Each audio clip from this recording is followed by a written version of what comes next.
आज की कहानी है ईश्वर का न्याय। किशोर का जन्म एक संपन्न परिवार में हुआ था। उसके पिता नगर के प्रसिद्ध सेठ थे। परिवार में कोई कमी नहीं थी। किशोर के दो बड़े भाई थे जो पिता का व्यवसाय में हाथ बटाते थे, किंतु किशोर के लिए सब कुछ ठीक नहीं था। किशोर जन्म से ही नेत्रहीन था। इस कारण उसका सारा जीवन घर में ही व्यतीत हुआ था। उसको घर में ही सभी सुख साधन उपलब्ध थे। नेत्रहीनता के अतिरिक्त किशोर के लिए एक और कष्टकारी स्थिति थी। वह यह कि उसकी मां का निधन छोटी उम्र में ही हो गया था। यद्यपि किशोर के पिता और उसके भाई उससे अत्यंत प्रेम करते थे और उसकी सुख सुविधा का पूर्ण ध्यान रखते थे, किंतु व्यापार की व्यस्तता के चलते वह घर में अधिक समय नहीं दे पाते थे। किशोर का जीवन सेवकों के सहारे ही चल रहा था, जिस कारण किशोर के मन में विरक्ति उत्पन्न होने लगी थी। वह ठाकुर जी के ध्यान में लीन रहने लगा था। धीरे धीरे ठाकुर जी के प्रति उसकी भक्ति बढ़ती चली गई। अब उसका सारा समय ठाकुर जी के ध्यान और भजन कीर्तन में व्यतीत होने लगा। उसके पिता और उसके भाइयों को इससे कोई आपत्ति नहीं थी। उन्होंने उसको कभी इस कार्य से नहीं रोका, किंतु समय की गति को कौन रोक सकता है। समय आने पर दोनों बड़े भाइयों का विवाह हो गया। आरंभ में तो सब ठीक रहा, किंतु धीरे धीरे किशोर की भावियों को किशोर अखरने लगा। किशोर भी अब बड़ा हो गया था। उसकी दोनों भाभी किशोर की सेवा करना बिल्कुल पसंद नहीं करती थी। पहले तो वह इस बात को मन में छुपाए रहीं, किंतु धीरे धीरे इस बात ने किशोर के प्रति ईर्ष्या का भाव ले लिया। अपनी भाभी की इन भावनाओं से अनभिज्ञ किशोर उनमें अपनी मां का रूप देखता था और सोचता था कि उसकी मां की कमी अब पूर्ण हो गई है। धीरे धीरे ईर्ष्या विकराल रूप धारण करती जा रही थी। समय की बात कुछ दिनों बाद किशोर के पिता का भी देहांत हो गया। अब किशोर पूर्ण रूप से अपने भाई और भाभी पर निर्भर हो गया था। उसके भाइयों का प्रेम अब भी उसके प्रति वैसा ही बना रहा, किंतु कहते हैं ना कि समय के आगे किसी की नहीं चलती। अवसर देखकर किशोर की भाभियों ने अपने पतियों को किशोर के विरुद्ध भड़काना आरंभ कर दिया। जैसे जैसे समय बीतता गया, उनका षड्यंत्र बढ़ता गया। अंततः वह दिन भी आ गया जब किशोर के भाई भी पूर्ण रूप से किशोर के विरुद्ध हो गए। अब उनको भी किशोर अखरने लगा था। इस सब बातों से अनभिज्ञ, सहज, सरल हृदय किशोर अब भी ठाकुर जी की भक्ति में ही लीन रहता था। वह अपने भाइयों और भाभियों के प्रति मन में किसी प्रकार की शंका नहीं रखता था। किंतु ऐसा कब तक चलता? आखिर एक दिन भाइयों की पत्नियों ने अपने पतियों को समझाया कि इस नेत्रहीन के मोह में क्यों फंसे हो, इससे मुक्ति प्राप्त करो, अन्यथा एक दिन तुमको अपनी संपत्ति इसके साथ बांटनी पड़ेगी। इस संपत्ति पर इसका अधिकार ही क्या है? इसने जीवन भर करा ही क्या है? यह जो भी कुछ है सब तुम्हारे परिश्रम का ही परिणाम है। फिर आखिर इसको क्यों दी जाए ये संपत्ति? भाइयों के मन में कपट घर कर गया। एक दिन सब मिलकर किशोर से कहे कि अब हम तुम्हारा बोझ और अधिक नहीं उठा सकते, इसलिए हम तुम्हारा रहने खाने का प्रबंध कहीं और कर रहे हैं। अब तुम वहीं जाकर रहो।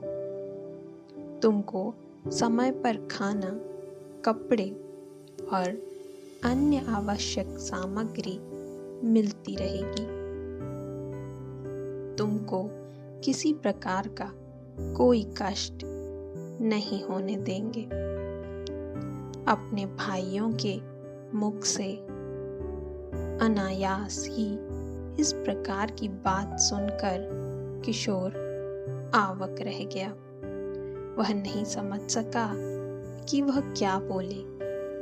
उसकी आंखों से झरझर आंसू बह निकले, किंतु वह कुछ भी बोल पाने की स्थिति में ना रहा। अंततः स्वयं को संयत करते हुए वह बोला, भाई, आपने मेरे लिए जो निर्णय लिया है वह निश्चित रूप से मेरे अच्छे के लिए ही लिया होगा, किंतु बस इतना तो बता दो कि मेरा अपराध क्या है। बस यही ना कि मैं नेत्रहीन हूँ, किंतु इसमें मेरा क्या दोष? यह तो प्रभु की इच्छा है। और भाई, अब तक आपने मुझको इतना प्रेम किया, फिर अनायास यह क्या हुआ? भाइयों के पास कोई उत्तर नहीं था। वह उसको छोड़कर चले गए। अब किशोर पूर्ण रूप से अनाथ हो चुका था, किंतु ऐसा नहीं था जिसका कोई नहीं होता उसके भगवान होते हैं। और फिर किशोर तो ठाकुर जी का दीवाना था, फिर वह भला कैसे अनाथ हो सकता था? दुखी मन किशोर ठाकुर जी के ध्यान में खो गया। उसके मन से स्वर निकल उठे, हे गिरधर गोपाल, करुणा सिंध कृपाल। अगले ही दिन किशोर के रहने का प्रबंध एक अन्य स्थान पर कर दिया गया। वह स्थान एकदम वीरान था, ना किसी का आना ना जाना। कुछ पशु पक्षी वहां विचरते थे। थोड़ी ही दूर से जंगल आरंभ हो जाता था। किशोर के खाने पीने और देखरेख के लिए एक सेवक की नियुक्ति कर दी गई।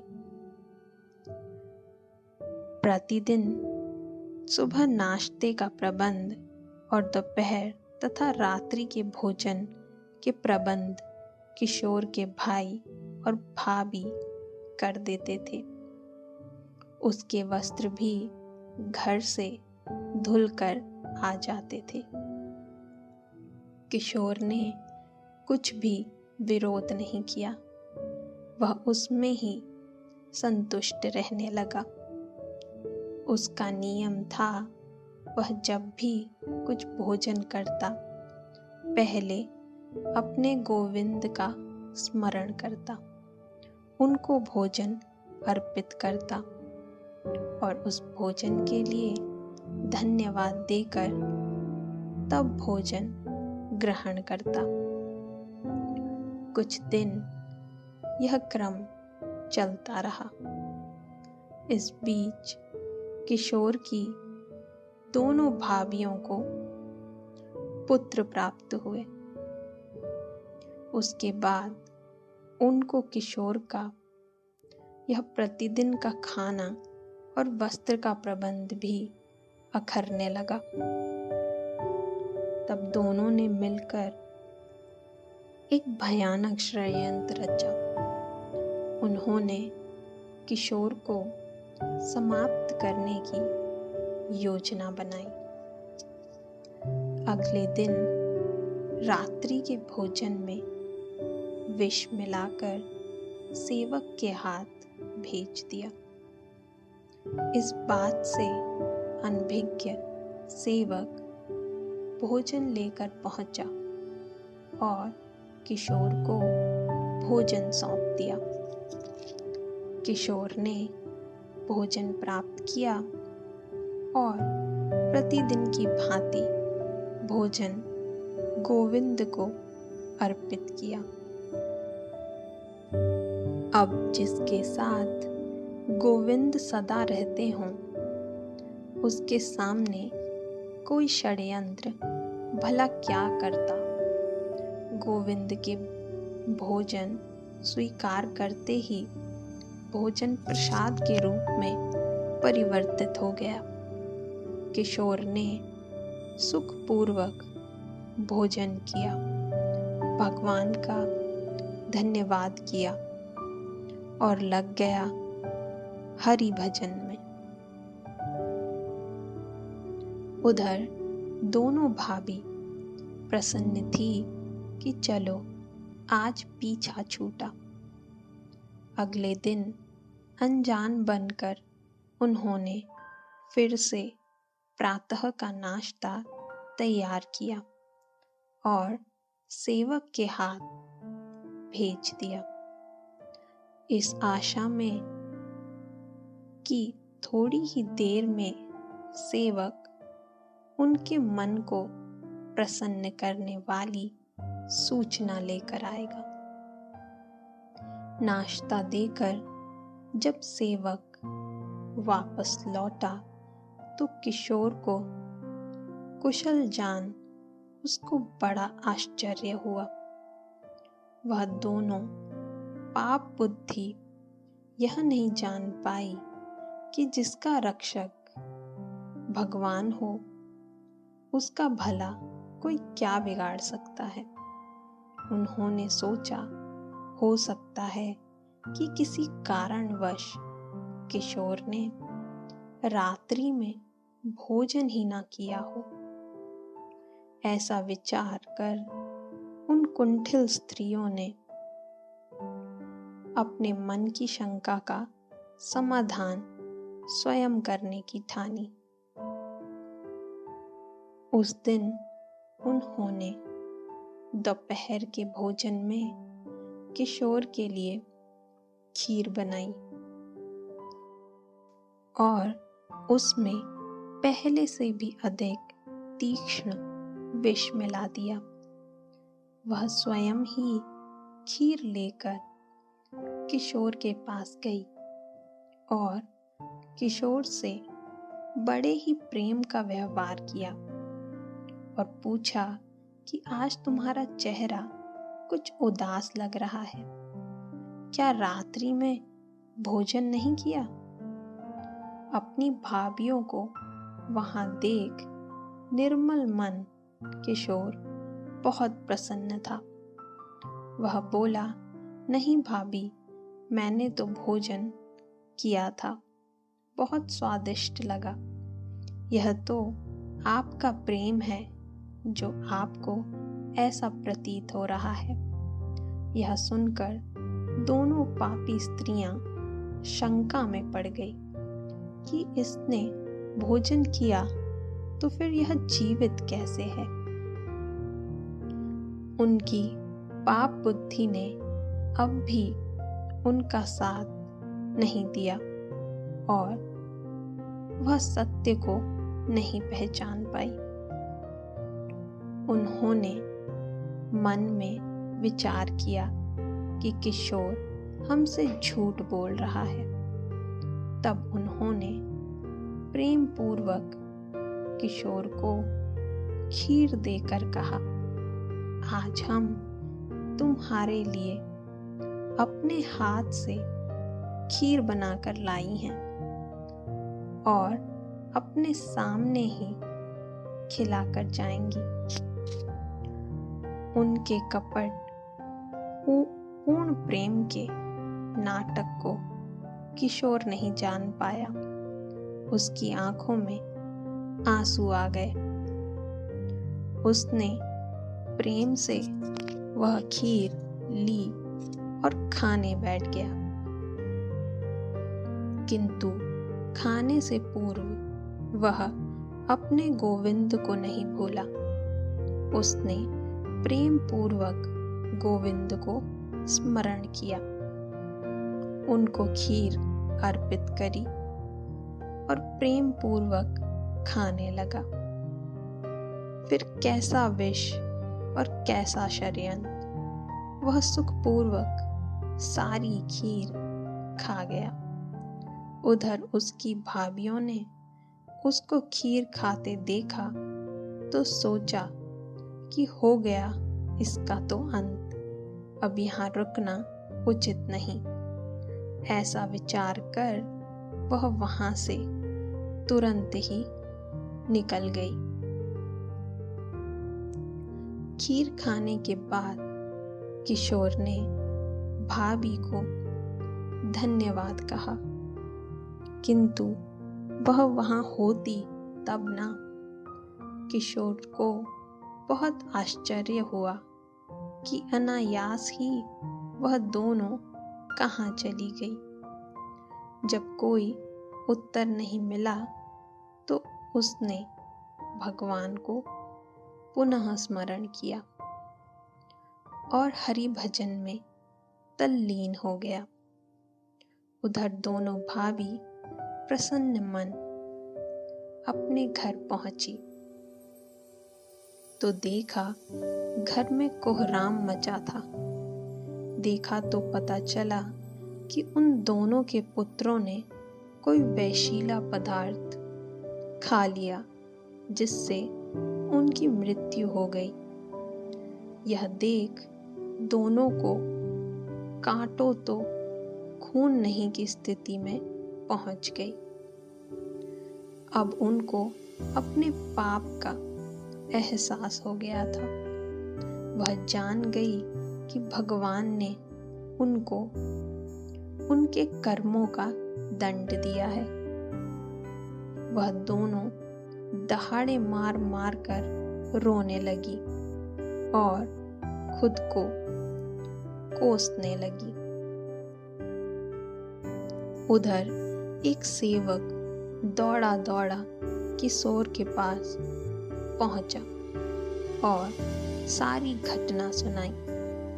सुनकर किशोर एकदम से विचलित हो गया और रो पड़ा। वह सेवक से बोला, भाई मुझको वहां ले चलो। सेवक किशोर को लेकर घर पहुंचा। वहां जाकर किशोर ने देखा कि सभी लोग जोर जोर से विलाप कर रहे हैं। उसके भाई और भाभी का तो रो रो कर बुरा हाल था। किशोर को वहां जीवित खड़ा देख दोनों भाभी सन्न रह गई।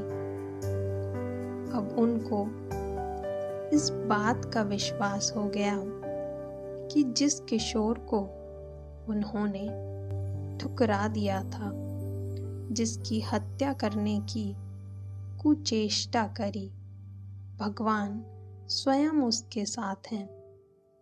इसलिए उसका बाल भी बांका नहीं हुआ, बल्कि भगवान ने उनको ही उनकी करनी का फल दिया है। वह दोनों कुटिल स्त्रियां किशोर से भयभीत हो उठी और उसके पैरों में गिरकर अपने सारे अपराध स्वीकार कर लिए और उनको क्षमा करने की दुहाई देने लगी। किशोर और उसके भाई उन दोनों के इस षड्यंत्र को सुनकर अवाक थे, किंतु किशोर तो वहां उन बच्चों के खातिर आया था।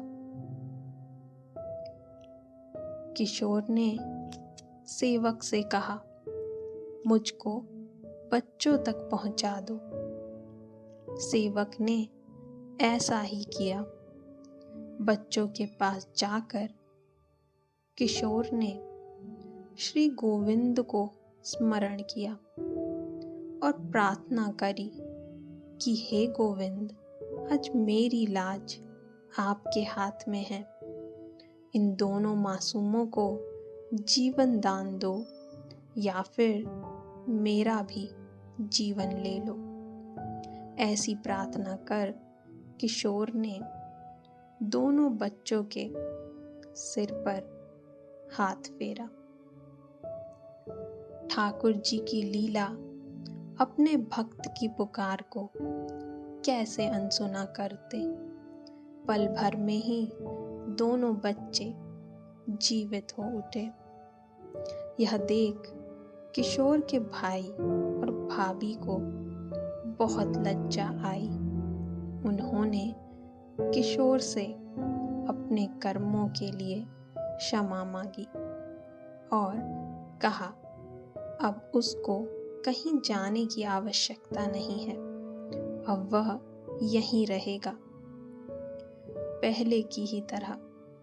किंतु किशोर का सर्वत्र तो अब उसके गोविंद थे। उसको इन सब बातों में भला क्या लेना। वह सेवक के साथ वापस लौट गया। किशोर के भाई और भाभी बहुत लज्जित हुए। सारा समाज उनको बुरा भला कह रहा था। सबने यही कहा कि अंत में वही भाई काम आया जिसको उन्होंने निर्दयता से ठुकरा दिया था। उन सभी को सारी रात नींद नहीं आई। अगले दिन सभी ने मिलकर किशोर को वापस लाने का निर्णय किया।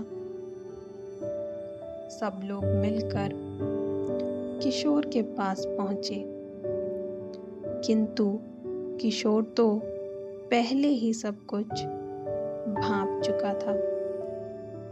वह लोग जब किशोर के निवास पर पहुंचे तो किशोर वहां नहीं था। वह वहां से जा चुका था। भाई भाभी को बहुत पछतावा हुआ। उन्होंने किशोर को आसपास बहुत खोजा, किंतु वह नहीं मिला। निराश मन सब लोग वापस लौट गए। उधर जंगल में कहीं दूर स्वर लहरियां गूंज रही थी। हरे कृष्णा, हरे कृष्णा।